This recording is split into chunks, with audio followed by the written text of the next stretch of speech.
10 things NASA doesn't want you to know.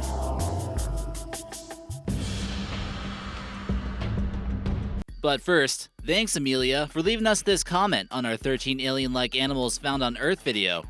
We hope you guys enjoy some creepy stories about what NASA doesn't want you to know. Number 10. Operation PAPERCLIP.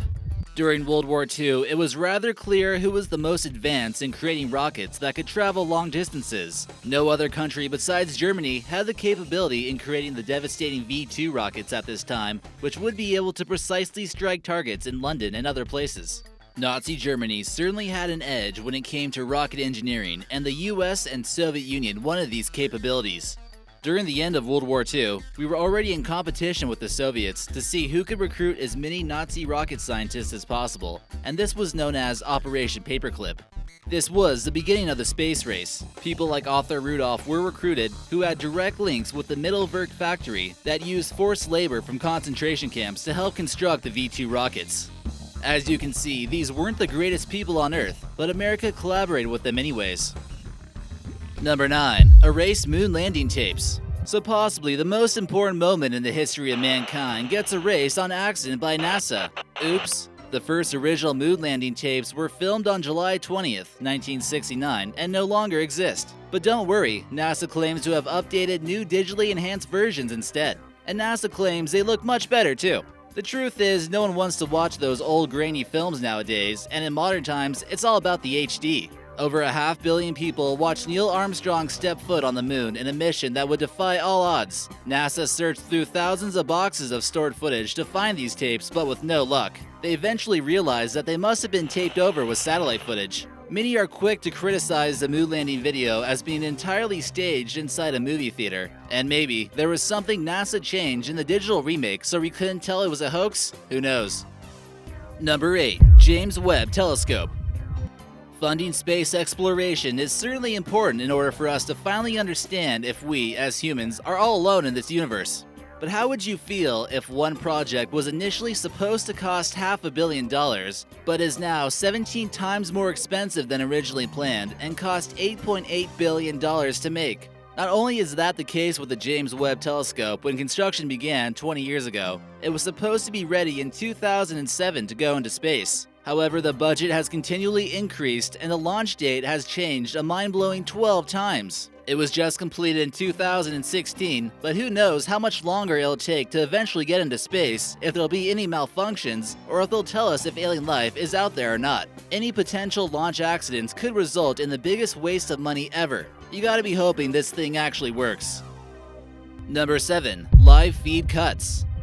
We have good reason to be quite suspicious that with an extremely advanced telescope in the skies, NASA might not give us 100% of the information it captures. In November of 2016, NASA cut live feed from the International Space Station at the very moment something mysterious popped up. In the distance, you seem to be able to spot a speck flying around that sputtered in irregular movements, not consistent with space, debris, or meteors.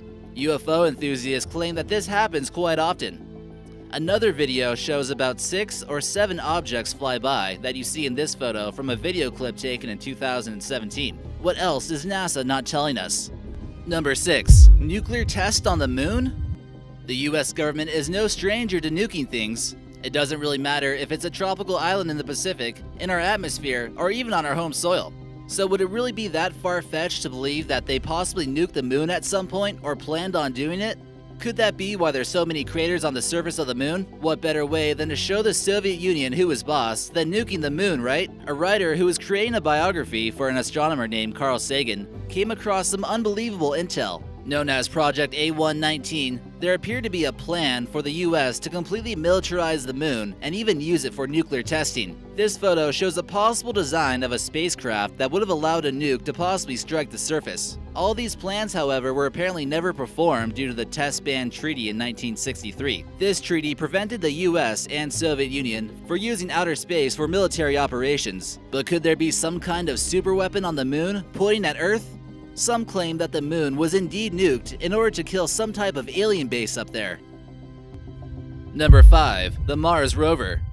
NASA has been sending us some amazing images from Mars with their highly advanced Mars Rovers, which were actually able to make it all the way from our planet to Mars successfully. It's a huge achievement for mankind, and we're finally able to explore the surface of the red planet. Or should we say Devon Island, Canada? Could NASA have been messing with us the entire time and actually have been sending us photos from a small Arctic island with similar conditions? This island would be fairly similar to what the surface of Mars would look like due to the permafrost red soil. It's the largest uninhabited island on Earth. Here in this photo, we can see a striking resemblance of Devon Island and what we're used to seeing from satellite images of Mars. Down below to the right corner is the NASA base. This image we see here is one of NASA's rovers on this island, and if you showed it to most people, they wouldn't question that it was on Mars if NASA said so. Could this explain why people tend to see mysterious images on Mars such as this lemming, or even this crab?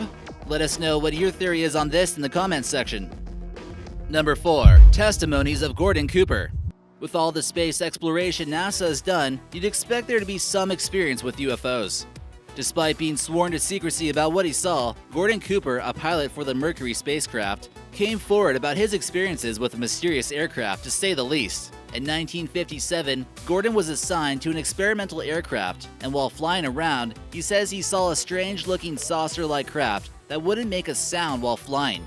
He claims there's no possible way the Soviet Union or the USA could have possessed this technology. He also states that he was instructed to make lie after lie in order to keep the UFO secret. Once he retired, he confessed there's been countless sightings that have been swept under the rug by the US government, and it's very likely they've uncovered alien spacecraft. We encourage everyone to listen to his testimonies and see if you think he's making it all up. Number 3. Mathematical blunder. For everyone out there who studied algebra who thought this subject was completely useless, you were probably right. But if you're able to use equations to convert pounds to kilograms effectively, you probably knew more than some NASA scientists. In 1990, a new $125 million satellite was supposed to reach space and be the first weather observer on the red planet. But instead of drifting around Mars' atmosphere like it was supposed to, it got burnt up by the Martian atmosphere. The navigation team at the Jet Propulsion Review calculated the force needed to reach Mars in the metric system with newtons, while the device was designed to use pounds instead. This goes to show that even rocket scientists can make the simplest mistakes. You just have to hope this won't happen to our $8.8 billion James Webb telescope. Number 2. Whale oil on satellites. Whale oil has been banned for quite some time now, but some claim there's enough evidence to believe that NASA has been using it on the Hubble telescope. This was first mentioned on a History Channel documentary, and NASA responded that it wasn't true. However, many claim that NASA isn't being truthful once again. Whale oil is a lubricant that will not freeze under sub-zero temperatures and would work perfectly on machinery in outer space. Unless a synthetic substitute was developed, it's rather difficult to see how some of their machinery can operate in such conditions. And number 1. The smokescreen conspiracy. If people like Gordon Cooper were correct and the US government has made contact with advanced spacecraft from out of this world, what kind of technology could we truly possess? Gary McKinnon, who many believe to be the greatest hacker of all time, claims to have uncovered mind-boggling information that NASA has been keeping secret. He claims that the entire program of NASA is just a cover-up for a much more advanced space program, capable of reaching different planets. He states that we now have the technology to take ET home. He says that flying saucers are very real, and there's 2 types, the ones we built and the ones they built. Not only have aliens crashed onto Earth, but we've been able to reverse engineer their technology using anti-gravity as an energy source. Is what we know about NASA only the tip of the iceberg, and our spaceships truly made from alien technology?